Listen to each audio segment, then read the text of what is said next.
कल कोर्ट में पेश किए जा सकते हैं संजय राउत। कोर्ट से रिमांड में लेने के बाद हो सकती है पूछताछ। जेजे अस्पताल में संजय राउत का हो सकता है मेडिकल टेस्ट। ईडी दफ्तर पहुंचने के बाद राउत को हिरासत में दिखाया जा सकता है। हिरासत में दिखाया जाएगा और ये हमारे संवाददाता अखिलेश ये जानकारी आपको दे चुके हैं कि उसके बाद उनको जेजे हॉस्पिटल मेडिकल के लिए ले जाया जा सकता है। यहां आप देख रहे हैं विजयी मुद्रा में, और ऐसा जैसे वो विक्टिम हो रहे हैं और एक्चुअली उन्होंने कोई हीरोइक एक्ट किया है, वैसे तरीके से संजय राउत हाथ हिलाते हुए जा रहे हैं।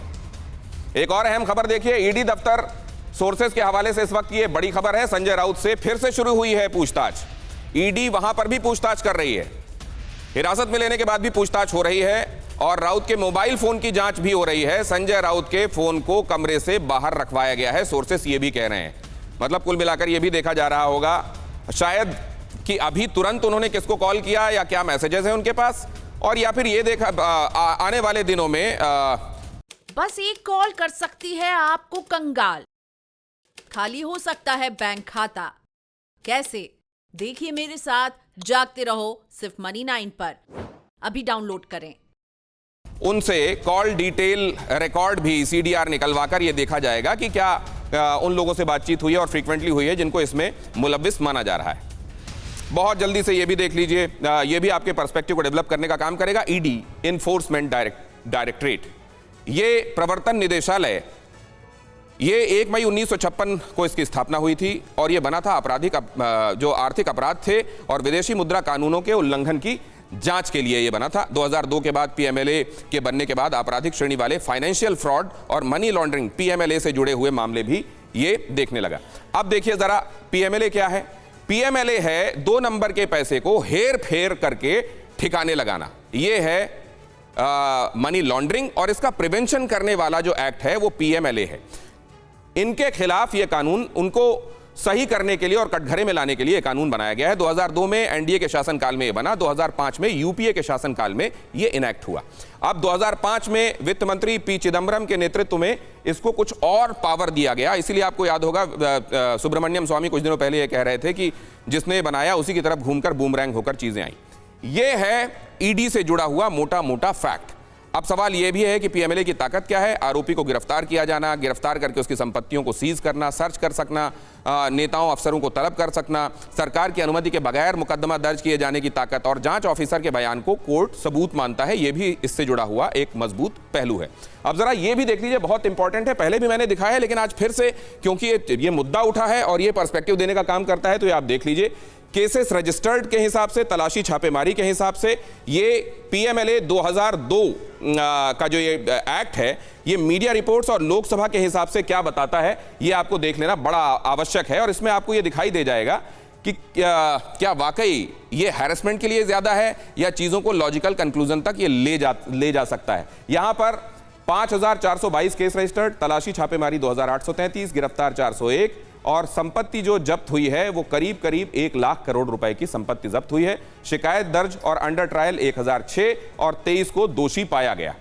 ये इससे जुड़ा एक और पहलू आप देख लीजिए। अब जांच शुरू हुई 30,716, जांच का निपटारा हुआ 15,495, कारण बताओ नोटिस गई 8,109 को, नोटिस पर जवाब आया 6,472 का। ये आंकड़े बहुत सारी चीजें दिखाते भी हैं और कई चीजें ऐसी हैं जिनको छिपाते भी हैं, क्योंकि ये कहा जाता है आंकड़ों के बारे में कि कई बार वो दिखाते कम हैं, छिपाते ज्यादा हैं। इसमें दिखाते ज्यादा हैं या छिपाते ज्यादा हैं, ये जरा कोशिश करते हैं अपने मेहमानों से समझने की। ये जो बात आपने कही अलका जी, ज्यादातर एजेंसियों के संदर्भ में कहा जाता है कि जो रजिस्टर्ड एफआईआर होती हैं, जो केसेस होते हैं, आखिरकार उसमें कन्विक्ट तक जाते जाते चीजें कम बचती हैं। तो क्या यही माना जाए एनफोर्समेंट डायरेक्टरेट के संदर्भ में भी, या यहाँ तस्वीर दूसरी है? देखिए, भाजपा के प्रवक्ता ने कहा कांग्रेस ईडी का इस्तेमाल करती थी। बिल्कुल ठीक कह रहे हैं, हम इस्तेमाल करते थे, है ना। आप क्या कर रहे हैं? हम उपयोग और आप दुरुपयोग करते हैं, है ना। सो ये फर्क है।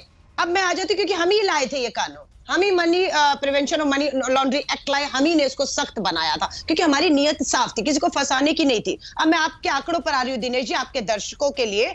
आपने बताया है कि 2020-21 में 12,000 मामले दर्ज होते हैं और 78 सिर्फ 78 ही अरेस्ट होते हैं। 12,000 में से 78। उसके बाद आपने बताया 21-22 में 11,000 से ऊपर मामले दर्ज होते हैं और सिर्फ 54 लोगों का जो है वो अरेस्ट होता है। बाकी सब है क्या? 8 साल कम नहीं होते हैं। आपने कहा 1 लाख करोड़ जब्त करके रख लिया है। अगर आप व्यापार करते हैं, आप इनकी तो उसमें ब्लैकमेलिंग में नहीं आ रहे, आपकी 1 लाख करोड़ जिनका जब्त किया हुआ उनका काम धंधा व्यापार सब बर्बाद कर दिया। इसी साल पता लगता है संसद में 9 लाख लोग व्यापारी देश की नागरिकता छोड़कर चले जाने को मजबूर हो गए, जिसका असर यह हुआ कि जून में 1,30,00,000 लोग बेरोजगार हो गए, क्योंकि ये हथियार बनाकर इसे इस्तेमाल कर रहे हैं। आज शिवसेना कह दे और टीएमसी कि हम एनडीए का हिस्सा वापस बनते हैं, हम 2024 में प्रधानमंत्री मोदी जी के नेतृत्व में चुनाव लड़ेंगे, आज सारे मामले खत्म हो जाएंगे। मैं आपको बता रही हूं, ईडी का राजनीतिक इस्तेमाल किया जा रहा है। भाजपा की प्रवक्ता ने सवाल उठाए, उन्हें याद दिलाइएगा सुप्रीम कोर्ट ने अभी जो फैसला दिया है उसके साथ साथ इस फैसले की सुनवाई को अपने पास रखा है 7 और 8 जजेस बेंच में कि ये जो prevention of money laundering act को जो बदलाव 19 में किया गया है वो मनी बिल के माध्यम से लाया गया, वो गलत है, उस पर सुनवाई कर रही है। क्यों? मनी बिल क्या है? चर्चा नहीं होगी। ठीक है, राज्यसभा में उसको जाने की आवश्यकता नहीं है। मनी बिल के माध्यम से आपने 2019 में बदलाव के प्रोविजंस ला दिए, मनी बिल के जरिए इंट्रोड्यूस कर दिया और उसको पास करा दिया गया और उसको ज्यादा ड्रैकोनियन बना दिया गया। इसके जवाब जल्दी से शालिनी जी से लेता हूं।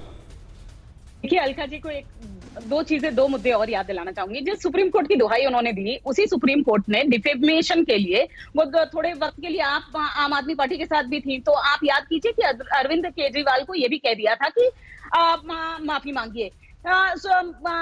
सेंट्रल ब्यूरो और सेंट्रल एजेंसीज की दुहाई आप भारतीय जनता पार्टी को मत दीजिए, क्योंकि हमारे जो 2 लीडर हैं, अमित भाई शाह और नरेंद्र मोदी जी, उन्होंने 25 साल सेंट्रल एजेंसीज को भोगा है और सुप्रीम कोर्ट से एकदम क्लियर चिट लेकर आज कुर्सी पे बैठे हैं और जनता का स्नेह पा रहे हैं। बस बात समाप्त हो रही है श्वेता शालिनी जी की, उसके बाद कहिएगा मैम तो समझ में आएगा। 1 बाय 1 मैम प्लीज। आप क्यों अलाउ करते हैं? पीवीएस शर्मा सूरत के बीजेपी के Alka Lamba ji please, I am requesting you ma'am, I will come back to you ma'am, let her finish. अंदर है, लेकिन उनका नाम किसी को पता नहीं है, शायद अलका जी को उनका नाम पता नहीं है, क्योंकि वो बीजेपी के थे और उनके ऊपर ईडी की कार्रवाई हुई और आज वो जेल के सलाखों के पीछे हैं। बोलिए अब अलका जी। दिनेश जी अभी हाल ही का लेटेस्ट उदाहरण है, उत्तर प्रदेश के इनके एक दलित मंत्री ने अपने पद से इस्तीफा ये कहते हुए दे दिया है कि भ्रष्टाचार हो रहा है, उनका अपमान एज अ दलित तो हो रहा है, भ्रष्टाचार हो रहा है। लिखित में कहा है, ईडी की रेड हुई, पूछना चाहते हैं आपके पूरा गोवा के सिलीसोल बार पर बिल्कुल शोकॉज नोटिस मिला है, उसमें भी पैसे को जो है गलत तरीके से ये जो कहा जा रहा है उसके ऊपर ईडी गई। आपके मेघालय में वाइस प्रेसिडेंट वेश्यावृत्ति का पूरा अड्डा चला रहा था, मनी का किस तरह से इस्तेमाल किया जा रहा था, ईडी की रेड हुई। हम पूछना चाहते हैं अब आज ही हमारे पर झारखंड के कांग्रेस के 3 विधायक झारखंड से बंगाल पहुंचाए गए भाजपा के द्वारा, वहां से गुवाहाटी जाने थे। 40 लाख रुपया कैश पकड़ा नहीं, हमने पकड़वाया और हमने तीनों विधायकों को पार्टी से निकाला, क्योंकि अब झारखंड की सरकार को गिराने की साजिशें शुरू कर दी गई हैं। या तो पैसे का लालच होगा या ईडी का डर दिखाया जाएगा। इसी तरह भी लोकतंत्र की स्थिर सरकारों साथ में एक बात और पूछी गई थी, अपने 2 शीर्ष नेताओं का नाम लेते हुए शालिनी जी ने यह पूछा था क्या उन्होंने सेंट्रल एजेंसीज की तरफ से की गई कार्रवाइयों का सामना नहीं किया और क्या वो उससे निकल कर नहीं आए? इस बारे में आपने जवाब नहीं दिया। मैं तो कह रही हूं आपकी सरकार है, आपकी सरकार है, आप जिसको चाहेंगे फंसाएंगे, जिसको चाहेंगे निकालेंगे। ऐसा ही होता है क्या मैम? उदाहरण दे रही हूं, मैं तो उदाहरण दे रही हूं। नहीं, ऐसा ही होता है क्या? ऐसा ही होता चला आया है क्या? इनको तो स्वायत्त एजेंसियां समझते हैं लोग। नहीं है ना, इसीलिए तो आज सुप्रीम कोर्ट भी कांग्रेस के समय में भी नहीं थे। नहीं, मैं तो कह रही हूं, आंकड़े बता रहे हैं, संसद के आंकड़े बता रहे हैं कि मनमोहन सिंह जी की 10 साल सरकार में 100 मामले दर्ज हुए होंगे, 114 तो 102 में सुनवाई पूरी हुई है ना। और राजनीतिक नहीं, आज तो पत्रकार हो, जजेस हो, क्या कहा कर्नाटका के हाईकोर्ट के जज ने, मुझे जो है धमकी दी जा रही है, मेरा ट्रांसफर कर दिया जाएगा।